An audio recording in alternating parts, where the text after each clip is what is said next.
Since spring is right around the corner, and one of my favorite things to make is strawberry fruit tart.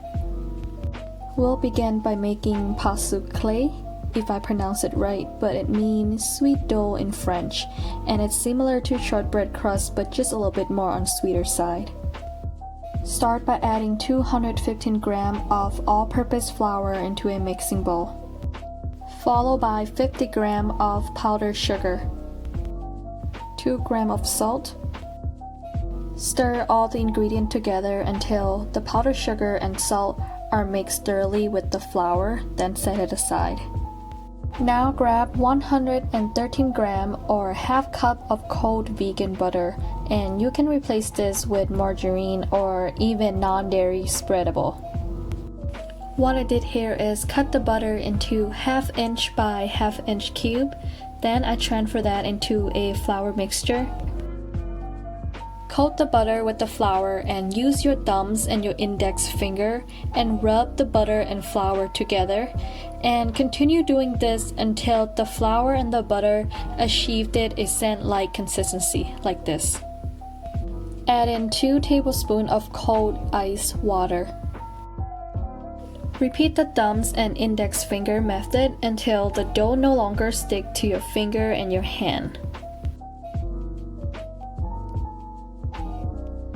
Now form it into a dough using a kneading motion, and you don't want to knead too much but just enough that the small crumb stick to the dough. And if your bowl is clean just like mine, then you did an amazing job. Now transfer the dough into a large parchment paper and use the palm of your hand to press down the dough until it's roughly 1 centimeter thick. And you can use a rolling pin for this, but it's not necessary.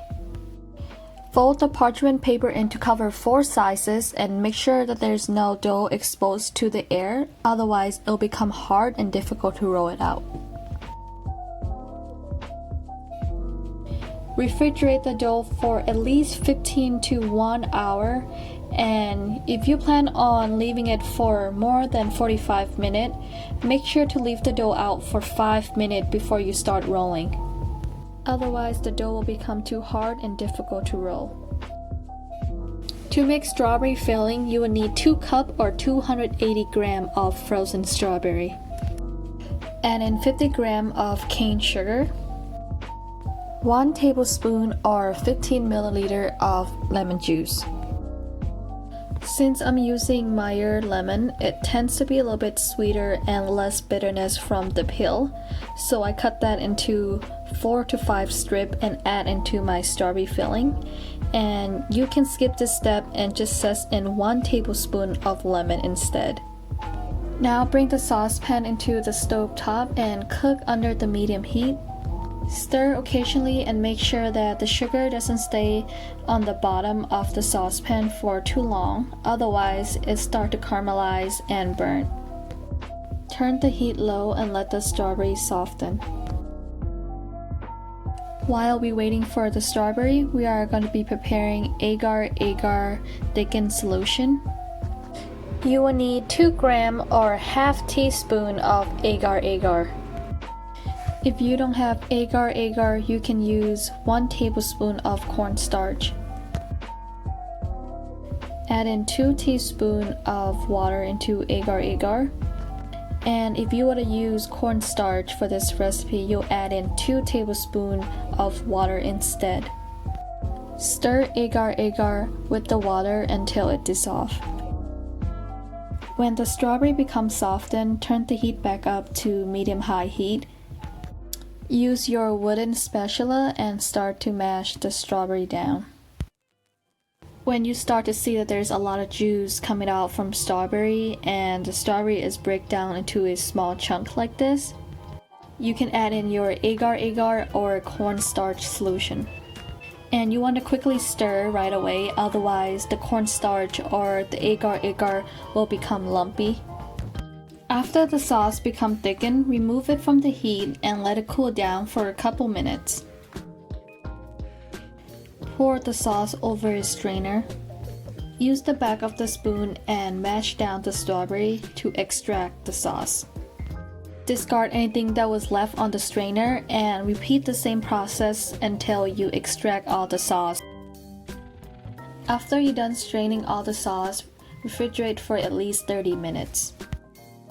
After the dough have done chilling for at least 15 minutes, transfer it into the work surface. Place the parchment paper on top of the dough and roll it out until the dough becomes 2 to 3 millimeter thick. I like to roll it on top of the parchment paper so I don't have to use a lot of flour, and using too much flour can cause the dough to become too dry. But of course you still need some flour to prevent the dough from sticking into the work surface.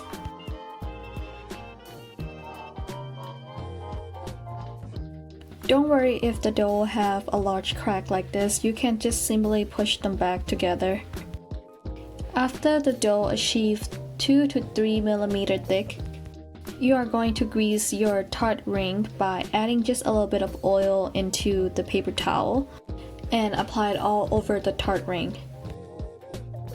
Use the tart ring and cut down the dough and just leave it there until all the tart ring has been used. Gently remove the excess dough and set it aside.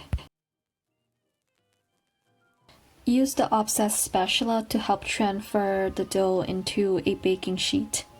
Roll the excess dough out the long way to 2 to 3 millimeter thick, and dust some flour if needed. Cut the dough into an 1 inch by 8 inch long strip, or at least ½ inch greater than the height of your tart ring. And carefully place the dough alongside the tart ring. And if you cut too short, like what I did, I just simply add more dough to cover up all the ring. Cut out the excess dough and trim off the top. Line the dough with a cupcake liner or a parchment paper, then add in the baking beans and make sure you even out the surface. Bake the crust in 350 Fahrenheit or 178 Celsius for 10 minutes. After 10 minutes, remove the parchment paper and the baking beans, and if you can, remove the tart ring as well, but if you can't, let the crust bake in the oven for another 5 minutes. Brush the exterior and interior of the crust, then place the crust back in the oven to let it bake for another 10 minutes. To make the whipped cream cheese filling, you will need 366 grams or 1.5 cups of coconut cream, and remember to use just the cream, not the liquid that comes with it. Add in 60 milliliter or 1 1/4 cup of non-dairy creamer, and you can easily replace this with any of non-dairy milk. Just make sure they are unsweetened.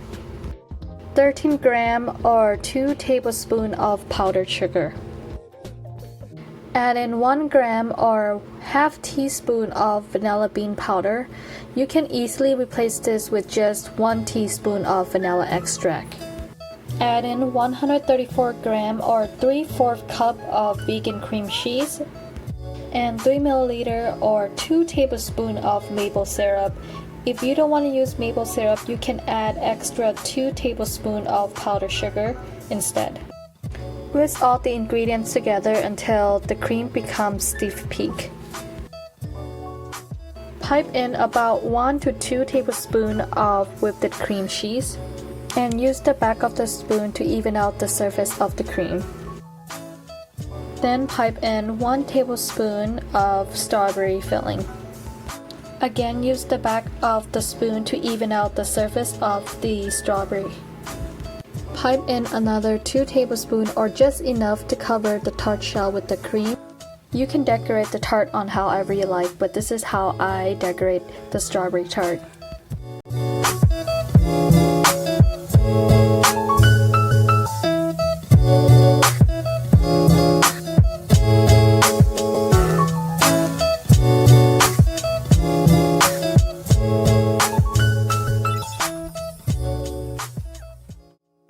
The tart shell is crisp but very buttery and a hint of sweetness, and the cream is very light and fluffy, and also strawberry filling is very fruity.